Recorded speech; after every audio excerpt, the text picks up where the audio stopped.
In this video, you'll learn how to add a video on Framer in just a few minutes, so you can make your website more engaging, dynamic, and visually impressive. First, go to framer.com and sign in to your account.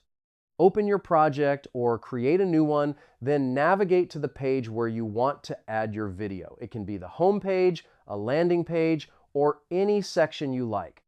Next, click the Insert button in the top toolbar and select Video. You can upload a video file directly from your computer, paste a YouTube or Vimeo link, or choose one from Framer's built-in media library. Now, position your video on the canvas by dragging it into place. Resize it to fit your layout, and use the alignment tools to center it perfectly or make it full width for a cinematic effect. After that, customize your video settings in the right side panel.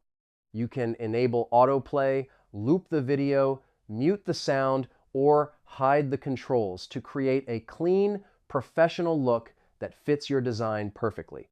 Once everything looks great, preview your page to see the video in action. When you're ready, hit publish and your video will go live on your website instantly, working smoothly on both desktop and mobile. And that's it. Your Framer website now has a beautiful video that captures attention and brings your content to life.